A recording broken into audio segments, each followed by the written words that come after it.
You are standing on a lawn above a bay, and you are 5 years too early.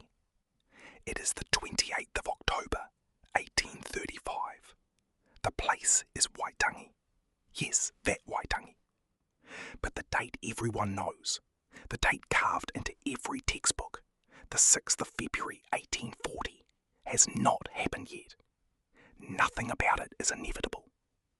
Because today, on this lawn, 34 chiefs are about to declare New Zealand an independent nation, and Britain is going to agree. You were probably taught that New Zealand's founding document is the Treaty of Waitangi. Nah, there is an older one. It is called He Whakaputanga o Te Rangatiratanga o Nu Tireni, the Declaration of the Independence of New Zealand. Whakaputanga literally means an emergence, a coming forth, a making known to the world. And for 5 years before the treaty existed, this was the document that said what New Zealand was. So why have you never heard of it? To understand, you have to stand where you were standing now, in the Bay of Islands in the 1830s. Look down at the water. This is one of the busiest anchorages in the South Pacific. Whaling ships from Nantucket, traders from Sydney, timber, flax, pork, potatoes moving out, muskets, iron, blankets moving in. Your tupuna, your ancestors, are not bystanders in this economy. They own it. Rangatira, the hereditary chiefs of the hapu, the kinship groups that hold the land, are growing crops for export, crewing ships, and negotiating prices that make Sydney merchants sweat. But there is a problem. There is no law here that a European court will recognise. When sailors riot in the beach settlements, no one can arrest them. When a British captain commits an atrocity, as Captain Stewart of the brig Elizabeth did in 1830, ferrying a war party in exchange for flax, London is horrified to discover it has no legal way to punish him. So, in 1833, Britain sends a man. His name is James Busby, and his title is British Resident. It sounds impressive. It is not.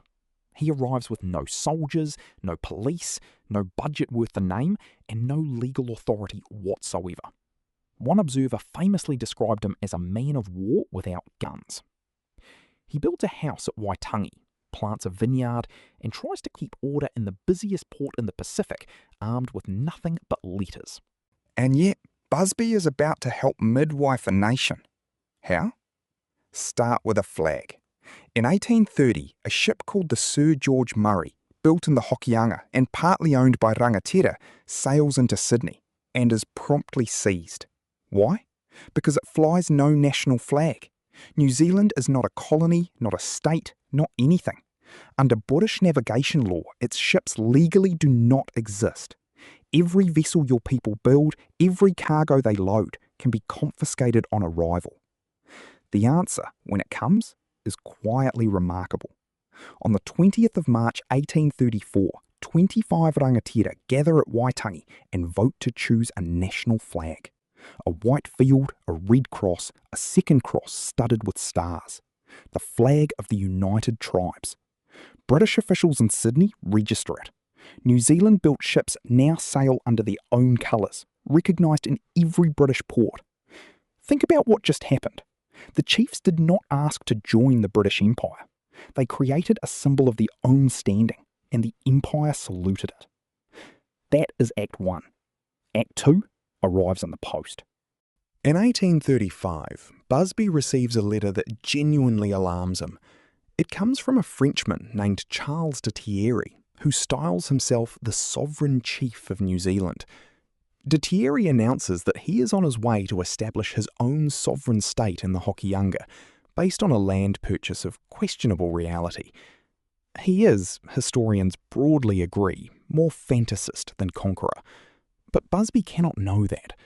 What he sees is a foreign claim of sovereignty over a country that, on paper, belongs to no one. Busby's response is to make it belong to someone, officially, in writing. He drafts a declaration and calls the Northern Rangatira to its house. The English text is Busby's, but the document that matters is the Māori one, written out by Erawera Parehongi, a young Ngāpuhi scholar with one of the finest hands in the country, working alongside the missionary translators. And on the 28th of October, 1835, 34 rangatira sign it. Listen to what it says. First, that New Zealand is a whenua rangatira, an independent state, and its name is Te Whakamininga o ngā Hapu o Nu Tireni, the Confederation of the United Tribes of New Zealand.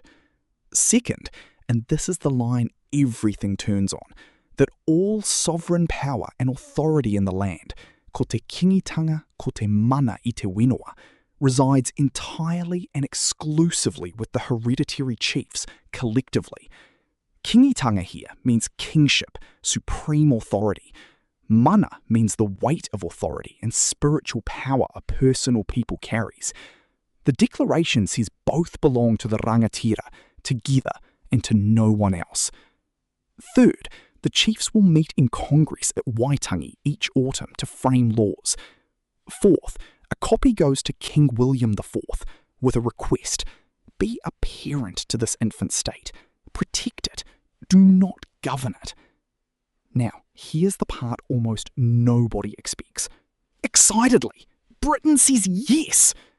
In 1836, the Colonial Secretary, Lord Glenelg, writes back conveying the King's acknowledgement and promising protection for the chiefs and their country. The British resident flies the United Tribes flag. Official correspondence begins referring to the tribes of New Zealand as holding their own independence. This is not a rumour or a courtesy. It is Britain, in writing, recognising a sovereign Māori nation. Mental. And the declaration grows. Over the next 4 years, the signatures climb from 34 to 52, and they stop being a purely northern affair. Te Wero, the great Waikato rangatira, who would later become the first Māori king, signs. So does Te Hāpuku of Hawke's Bay. Whatever this document is, it is not a scrap of paper. It is gathering weight. So sit with the question you came here with. If Britain recognised an independent New Zealand in 1836, why was there a treaty in 1840 at all? Historians read it differently, and honesty means showing you the split. Some, including the historian Paul Moon, emphasise how much of the declaration was Busby's own device, a paper shield against Te Tere, pointing out that the annual Congress it promised never actually met, and that the Confederation had little machinery to govern anything. In this reading, the document mattered more in London than on the ground. Others, including the scholar Manuka Henare and many within Ngāpuhi, read it the other way entirely, as a genuine, deliberate assertion of Māori nationhood, made by rangatira who understood exactly what they were declaring and who never afterwards revoked it. In this reading, the document was not Busby's document that Chiefs signed. It was the Chiefs' document that Busby drafted. What is not in dispute is what Britain did next. By 1839, with settlers pouring in and a private colonisation company selling New Zealand land from a London office, the British government decided it needed sovereignty here. And because it had recognised the independence of the United Tribes, it could not simply take it. Read the Treaty of Waitangi's opening lines, and you will find them addressed to the Confederation and the independent chiefs of New Zealand. The treaty exists in the form it does because He Whakaputanga existed first. One document is the reason the other one had to be written. Which brings you to the hardest question, the one still being argued today. What did the rangatira who signed in 1840 believe they were given what they had declared in 1835? In 2014, the Waitangi Tribunal, the Standing Commission of Inquiry into Treaty Matters, released Stage 1 of its Te Paparahi o Te Raki report and reached a finding that made national headlines, that in February 1840, the rangatira who signed Te Tiriti at Waitangi did not see their sovereignty. That was the tribunal's finding about what the signatories understood and agreed to.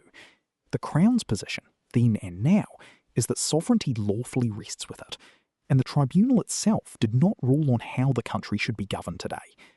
The conversation between those two positions is one of the live constitutional questions of modern New Zealand, and this is where it began.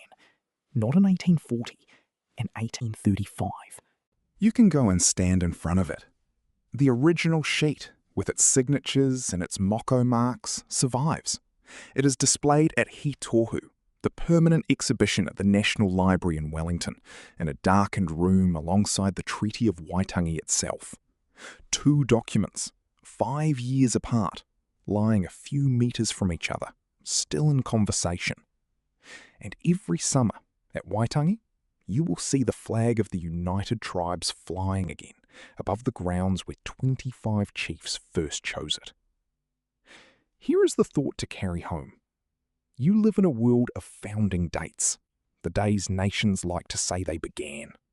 But beginnings are rarely single days. They are arguments, declarations, flags, letters, and second drafts. Somewhere under the date your country celebrates, there is almost always an earlier date it forgot. You are standing on a lawn above a bay, and you were never too early. The 6th of February 1840 only makes sense because of the 28th of October 1835. You were right on time.